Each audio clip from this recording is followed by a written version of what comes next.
Kevin Collins here with another raw file of the week edit for the FroKnowsPhoto.com forums. I'm basically going to make this one short and sweet. We're going to get straight into the developing here. I'm going to say my customary two things, YouTube legalese here. I didn't take the photo. Can't take credit for the photo. I'm only doing the edits for the forum as a challenge. Second, I did see Greg and Jared's edits to this, and both of them. Anyway, I don't think I'm going to come. I think I'm going to come closer to Jared's edit than I am Greg's on this one because I'm going to go and try and make a natural edit here instead of I don't know, an off the wall kind of thing, black and white, blown out or whatever. So we're just going to go ahead and get straight into this. Switch into the develop module.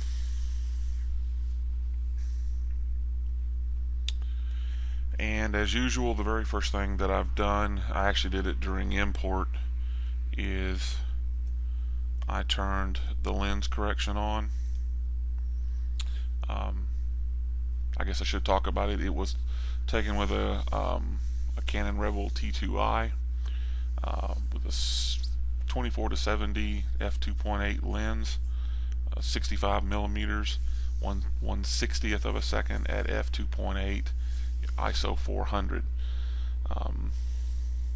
Kind of looks like it's a cloudy day because we've got kind of blah colors. The other thing that I noticed, and Jared kind of alluded to it, you can see it back here where it's out of focus. There's a halo here, and it looks to me like it's a greenish, or actually up here on this knee it kind of looks like it's blue, and then there's an inner one there that's pink or red, and he seems to think that it's the sensor in the camera. I don't know, but I've tried everything I can to get rid of it in an edit off recording, and I can't get rid of it. But it looks to me like it's chromatic aberration. But like I said, I can't do anything about it. So maybe it is just the sensor in that camera. But anyway, so the only thing that I've done to this point is turn the camera or the lens corrections on. I'm going to go ahead and pick a white balance, and then I think I'm just going to use this metal stripe on this turn signal here and pick one of the grays, and that's about where I think it should be. We might tweak that a little bit, but I think that's about right.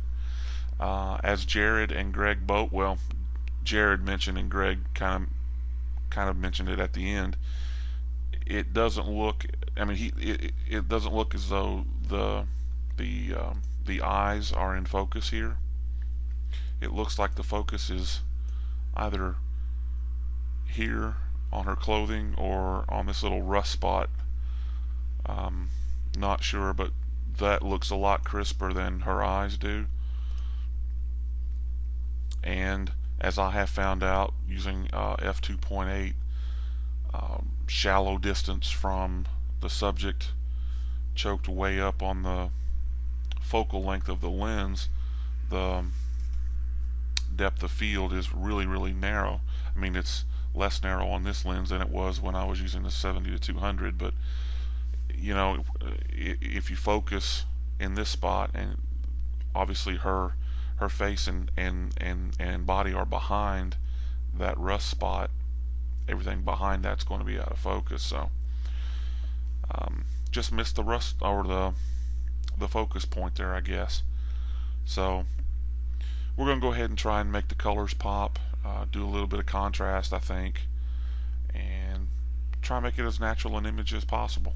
So that's where I'm headed off to. It does look to me like it's overexposed, so I'm gonna drop it maybe a quarter of a stop, a third of a stop. Oops, minus 0.25. We'll start at a quarter of a stop and see where that takes us. Going to go up on the contrast just to try and bring the foreground out a little bit.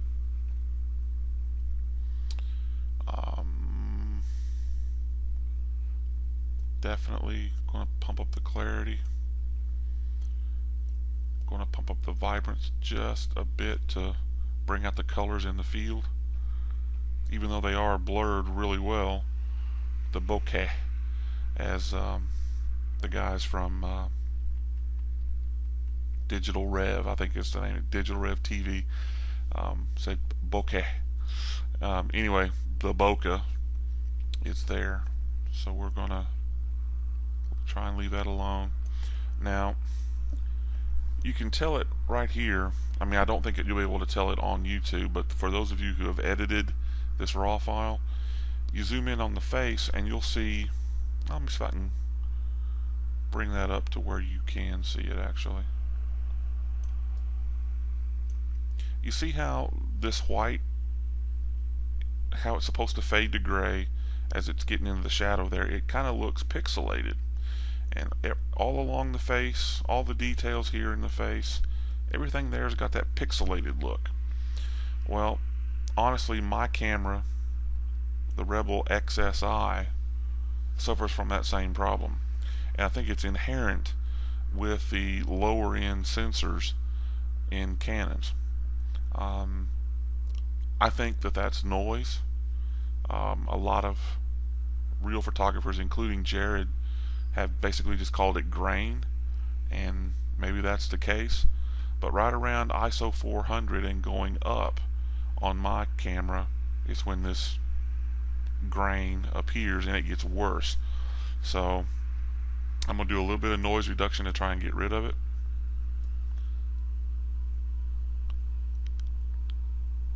The problem with doing noise reduction is that you lose information in doing it. So I try to do it as little as I can. Wow, my computer's really starting to stutter there.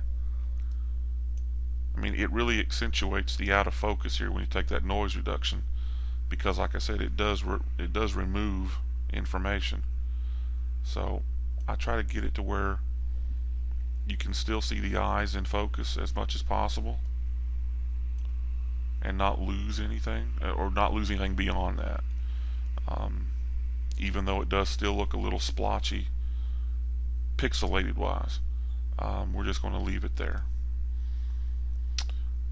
Probably going to go on and zoom in right in here and try and do a little bit of sharpness.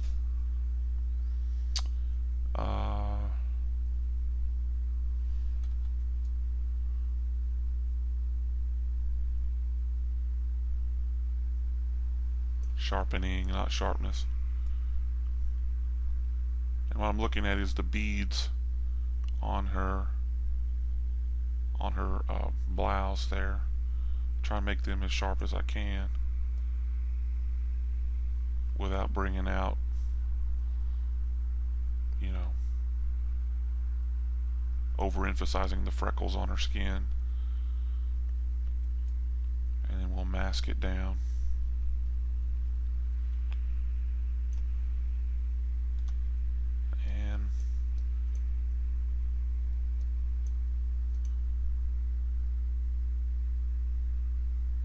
Yeah, I think that'll be enough. So that's where I'm going to leave it. Hope you enjoyed it. I hope it helped somebody down the road getting there. I mean, I hope the result is pleasing. Let's put it that way.